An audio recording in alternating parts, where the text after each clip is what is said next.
Hello everyone, welcome to another session of Polity PYQ at one of the best platform, that is Crack Grade B. My name is Bhavya. So I am starting with the first question. First question is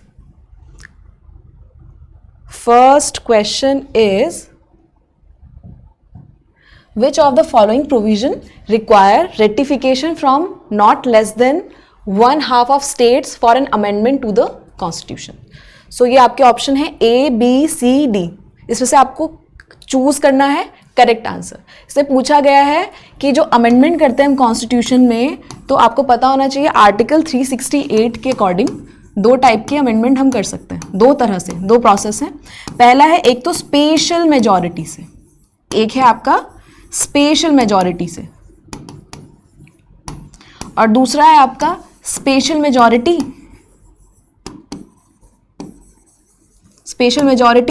plus ratification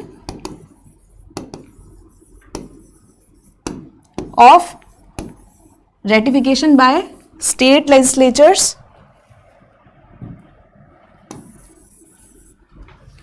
हाँ, ratification by half of state legislature.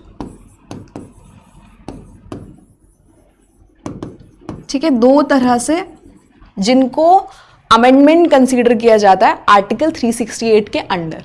वैसे तो तीन type से हम amendment कर सकते हैं. ठीक है, एक और होता है दैट इज सिंपल मेजॉरिटी के थ्रू. जैसे हमें अबॉलिशन करना हो लेजिस्लेटिव काउंसिल का, तो वो हम सिंपल मेजॉरिटी से करते हैं. ठीक है, नेम चेंज करना हो स्टेट का, ठीक है, ये सब हम सिंपल मेजॉरिटी से करते हैं, लेकिन वो आर्टिकल 368 के अंडर अमेंडमेंट कंसीडर नहीं होते हैं. हमारे कॉन्स्टिट्यूशन में सिर्फ दो ही टाइप के अमेंडमेंट है जिनको आर्टिकल 368 के अंदर कंसीडर किया जाता है. तो ये वाले केस की बात कर रहे हैं कि स्पेशल मेजॉरिटी पार्लियामेंट से, साथ में ratification by half of state legislature bye simple majority.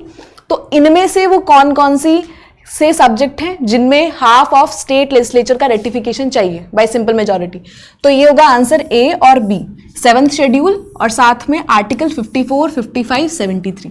Reason मैं बताती हूँ. ये जो रेटिफिकेशन चाहिए होता है bye half of state legislature, ये उन केसेस में चाहिए होता है जिन केसेस में फेडरल प्रोविजन की बात की जा रही हो.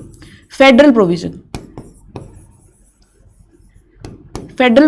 या फेडरलिज्म क्या होता है? फेडरलिज्म बेसिकली जो पावर का डिस्ट्रीब्यूशन होता है बिटवीन सेंटर एंड स्टेट, जहां पे इस तरह के सब्जेक्ट्स होंगे वहां पर रेटिफिकेशन चाहिए होगा bye half of state legislature.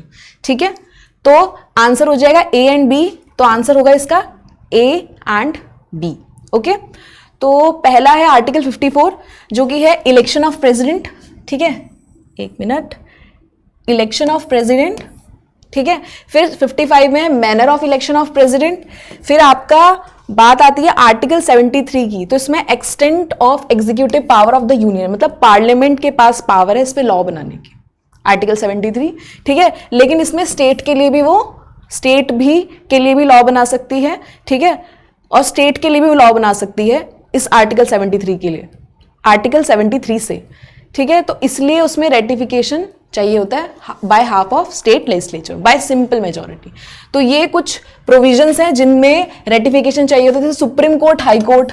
ठीक है, distribution of legislative power between union and state. Third है आपका any of the list in 7th schedule. 7th schedule में 3 लिस्ट है हमारी, union, state, concurrent. Union list में कितने सब्जेक्ट्स हैं? 100. स्टेट लिस्ट में कितने हैं अभी? 61. और कंकरेंट लिस्ट में कितने हैं अभी सब्जेक्ट्स? 52. ठीक है, तो ये है. साथ में representation of states in parliament, Lok Sabha Rajya Sabha में जो भी रिप्रेजेंटेटिव्स होंगे उनके लिए, और पावर ऑफ पार्लियामेंट की वो कॉन्स्टिट्यूशन कैसे अमेंड कर सकते हैं उसका प्रोसीजर. ये सारा क्या है, किसके अंडर आता है, मतलब किस प्रोसेस के थ्रू होगा? Special majority of parliament plus ratification by half of state legislature with simple majority. ठीक है, तो ये है. अब आर्टिकल 368 ये है कि कैसे अमेंडमेंट होता है. ठीक है, power of parliament to amend the constitution, क्योंकि अमेंडमेंट का जो पावर है सिर्फ और सिर्फ पार्लियामेंट के पास है, स्टेट लेजिस्लेचर के पास कोई भी पावर नहीं है कॉन्स्टिट्यूशन में अमेंडमेंट करने की. ठीक है, तो ये रहा आपका. अब हम नेक्स्ट क्वेश्चन की तरफ बढ़ेंगे. नेक्स्ट क्वेश्चन पढ़िए इसको. Next question is, which of the following article bar the court from interfering in disputes arising out of certain treaties and agreement made by the princely states before the commencement of the constitution. तो वो कौन सा article है, वो कौन सा article है, you have to tell that article जो कि कोर्ट्स को रोकता है किस चीज के लिए, इंटरफेयर करने के लिए. अगर प्रिंसली स्टेट्स ने before the commencement of constitution कोई एग्रीमेंट या ट्रीटी की है और उस पर डिस्प्यूट हो रहा है, तो वो कौन सा आर्टिकल है जो कोर्ट्स को रोकेगा, दैट इज आर्टिकल 363. ठीक है, तो ये रहे article 363, bar to interference by court in dispute arising out of certain treaties and agreement. ठीक है, तो अभी लास्ट सेशन में भी मैंने आपको बताया था आर्टिकल से रिलेटेड. ठीक है, आर्टिकल्स बहुत इंपॉर्टेंट हैं. ठीक है, वैसे तो 395 ओरिजिनल आर्टिकल्स हैं हमारे, लेकिन अभी अगर हम देखेंगे क्योंकि क्लॉजेस उसमें ऐड होते गए तो टोटल मोर देन 465 से भी ज़्यादा आर्टिकल्स हैं. तो आपको मोर देन 200 आर्टिकल्स लर्न होने चाहिए, मोर देन 200, क्योंकि बहुत सारे क्वेश्चन आर्टिकल से डायरेक्ट HPSC प्री में पूछे गए. ठीक है, और आपके मेंस आंसर राइटिंग के लिए भी अच्छे हो जाएंगे अगर आप आर्टिकल्स जो है लर्न करेंगे. ठीक है, अब नेक्स्ट क्वेश्चन हम देखेंगे. इसमें नेक्स्ट क्वेश्चन इज कि in which part and chapter of the constitution was the right to property inserted after being removed from part third. तो वो कौन सा, this is part third. Part third basically fundamental rights की बात कर रही हूं मैं. तो अभी राइट टू प्रॉपर्टी किस पार्ट में जो है इंसर्ट किया गया था? अर्लियर पार्ट थर्ड में था अंडर आर्टिकल 31 और साथ में प्लस आर्टिकल 19 क्लॉज एफ. इन दो आर्टिकल्स में राइट टू प्रॉपर्टी की बात की गई थी, लेकिन बाय 44th अमेंडमेंट एक्ट 1978 के थ्रू ये दोनों आर्टिकल्स डिलीट किए गए और राइट टू प्रॉपर्टी को अब क्या बना दिया, कॉन्स्टिट्यूशनल राइट या लीगल राइट. और कौन से पार्ट में इंसर्ट किया गया, that is part 12 chapter 4 under article 300A of Indian constitution. तो अब जो राइट टू प्रॉपर्टी है वो क्या है, हमारा कॉन्स्टिट्यूशनल, स्टैट्यूटरी या फिर लीगल राइट है. ओके, पहले ये हमारा फंडामेंटल राइट था.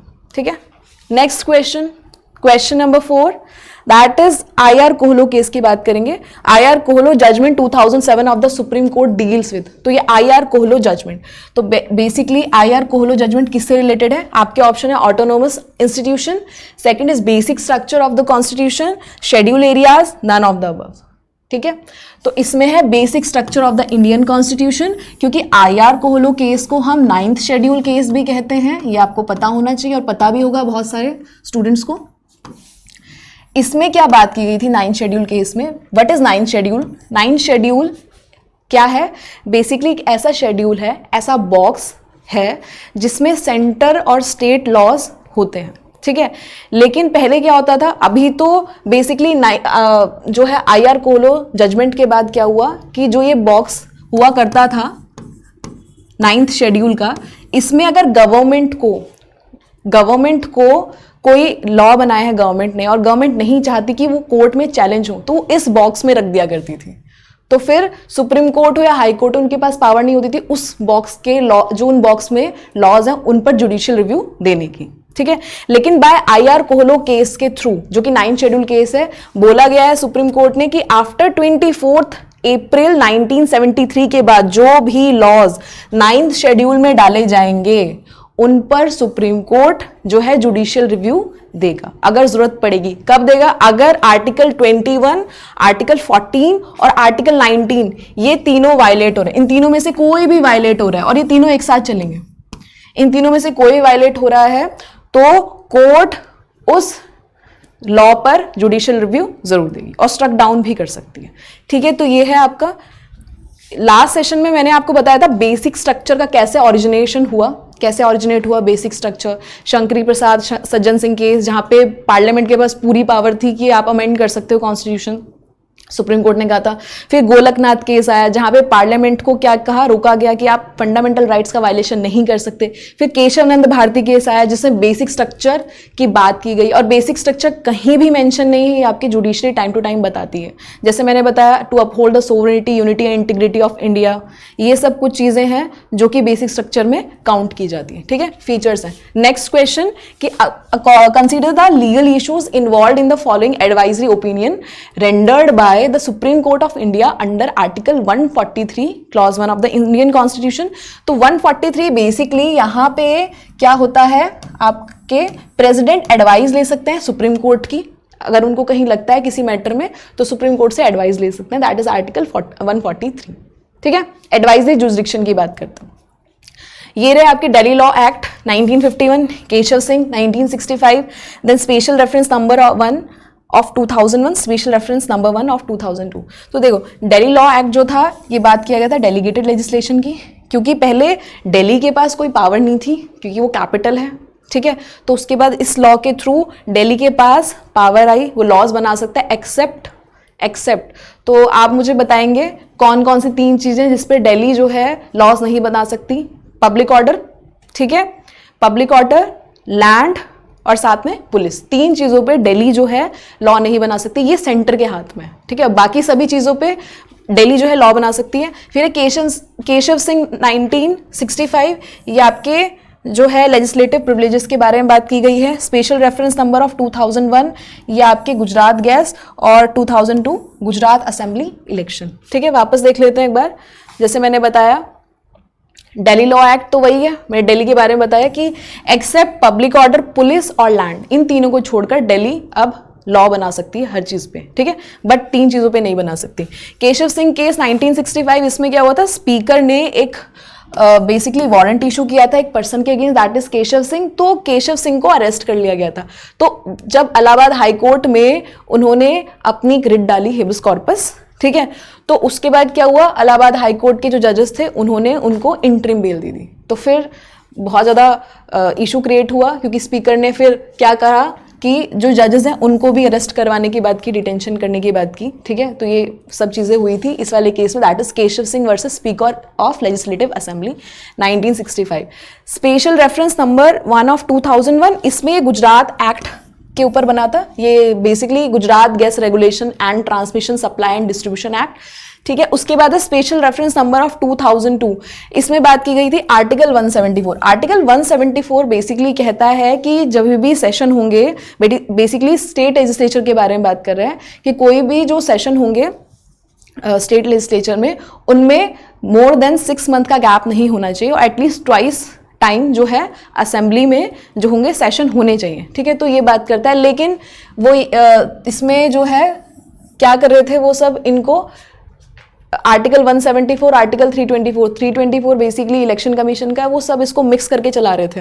तो इसलिए फिर ये हुआ था इसमें स्पेशल रेफरेंस नंबर ऑफ 2002 में। ठीक है, तो उसमें यही था कि आप इन सबको कंसीडर नहीं कर सकते, एडहेयर नहीं कर सकते, एक साथ यूज नहीं कर सकते जब आप आर्टिकल 356 लगा रहे हो, दैट इज प्रेसिडेंट रूल। ठीक है, इमरजेंसी मैंने बताया होगा आपको इससे लास्ट सेशन में कि इमरजेंसी या पार्ट 18 3 टाइप की इमरजेंसी लगती है, नेशनल इमरजेंसी, साथ में फिर आपके प्रेसिडेंट रूल, देन आपका financial emergency. National emergency article 352, फिर आपकी president rule that is article 356, साथ में आपकी फाइनेंशियल इमरजेंसी आर्टिकल 360।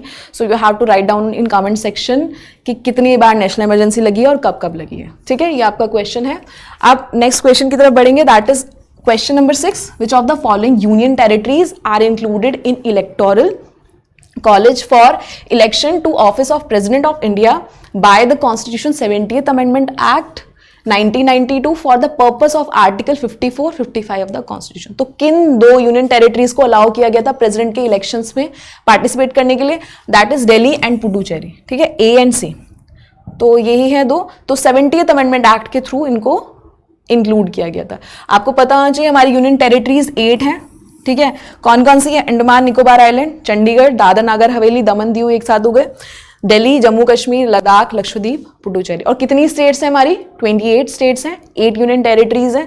ठीक है, अब मैं बात करूंगी प्रेसिडेंट के इलेक्शन के बारे में, बात कर रहे थे वो, तो मैं थोड़ा सा प्रेसिडेंट के इलेक्शन के बारे में भी आपको बताती हूँ, आपको ये चीजें याद रहें ताकि।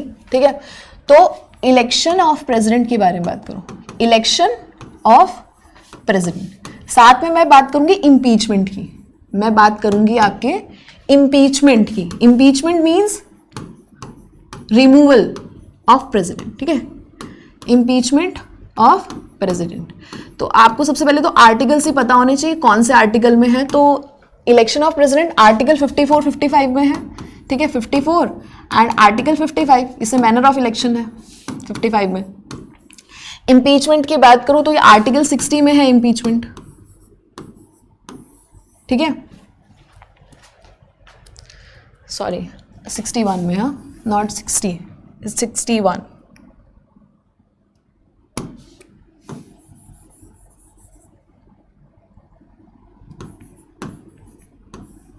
ठीक है 61 में इम्पीचमेंट। तो इलेक्शन, जब प्रेसिडेंट के इलेक्शन होंगे कौन कौन से मेंबर वोट देंगे? बाय PRSTV, जो कि आर्टिकल 55 क्लॉज 3 में है, that is proportional representative of single transferable vote. ये बात की गई है आर्टिकल 55 क्लॉज 3 में। तो सीक्रेट बैलेट के थ्रू इलेक्शन होता है प्रेसिडेंट का, ठीक है। इसमें कौन कौन से पर्सन जो है प्रेसिडेंट के लिए वोट देते हैं PRSTV के थ्रू? तो ध्यान दीजिएगा, सिर्फ इलेक्टेड मेंबर पार्टिसिपेट करते हैं। इलेक्टेड मेंबर कहाँ कहाँ के?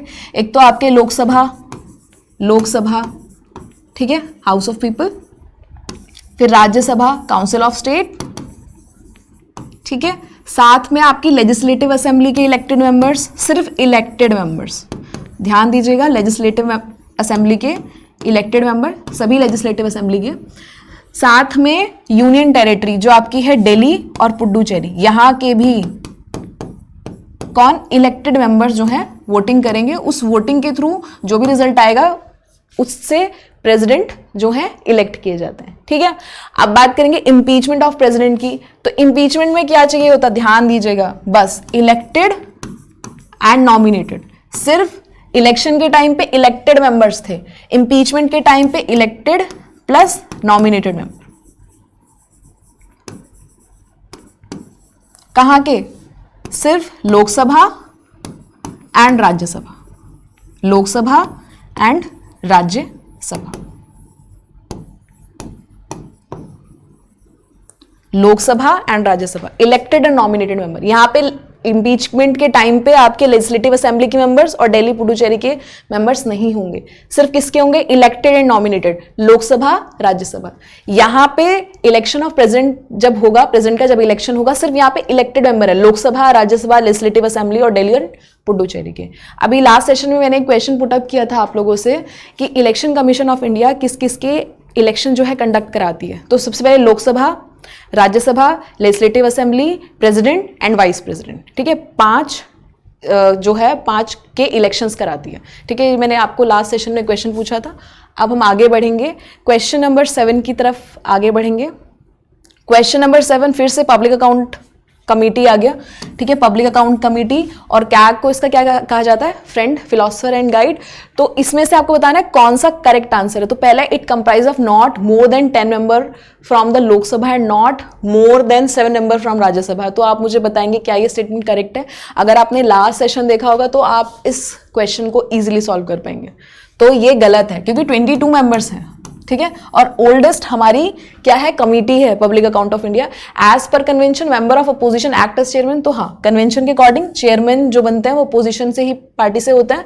It examine the statement of account showing the income expenditure of the state, corporation, autonomous and semi autonomous body. तो ये भी करेक्ट है। The term of committee does not exceed 1 year. तो 1 साल का ही होता है। तो ए को हम एलिमिनेट कर देते तो आंसर क्या आ जाएगा हमारा? BCD, ठीक है।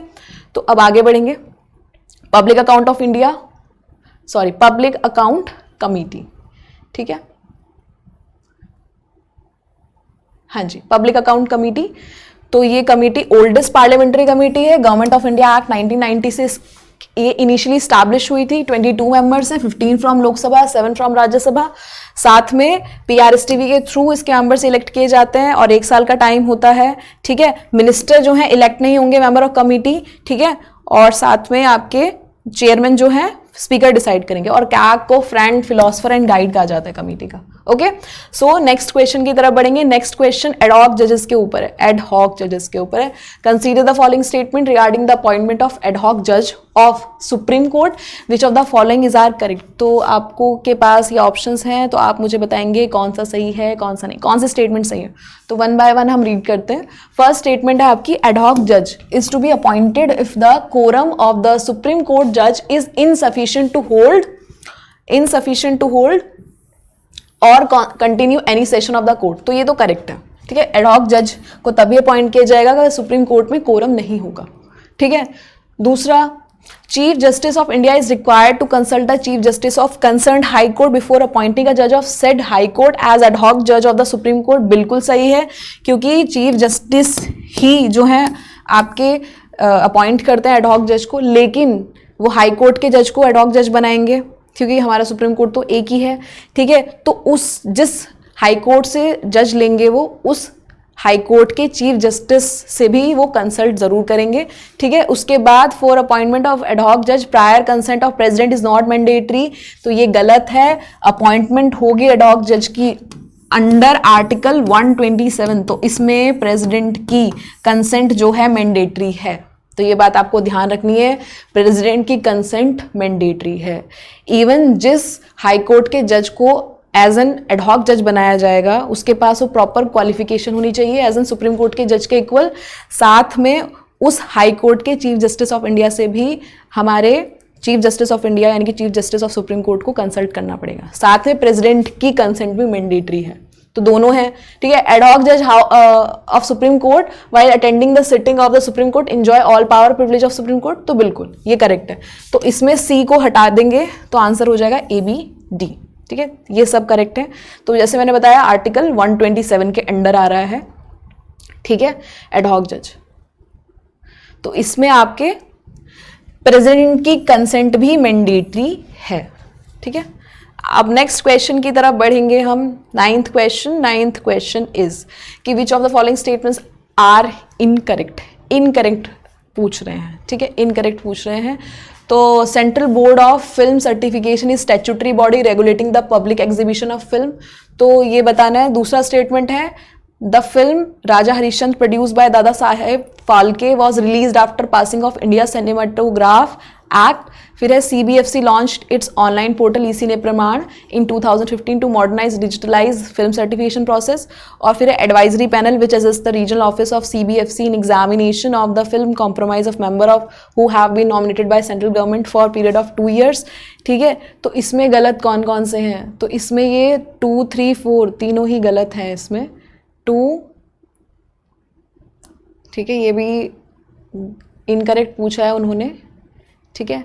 तो इसमें जो आपका आंसर होगा, इसमें करेक्ट जो है सिर्फ आपका ये वाला है, central Board of Film certification, ये स्टैट्यूटरी बॉडी है, हाँ, बाकी सब आपके गलत हैं, ठीक है। यही करेक्ट है इसमें, central Board of Film certification. बाकी मैं बात करूं ये जो एक्ट है सिनेमा एक्ट, ये कब आया, 7 ईयर आफ्टर जब रिलीज हो गई आपकी फर्स्ट फिल्म दैट इज राजा हरिश्चंद्र, जो कि साइलेंट मूवी थी, ठीक है। उसके बाद आपका ई सिने प्रमाण जो ऑनलाइन पोर्टल है 2017 में, ये भी इनकरेक्ट। और फिर एडवाइजरी पैनल जो है ये 3 साल के लिए अपॉइंट करती है सेंट्रल गवर्नमेंट, तो ये तीनों इनकरेक्ट है, वो करेक्ट है। तो आज के लिए इतना ही, thank you. If you have any query please write down in comment section.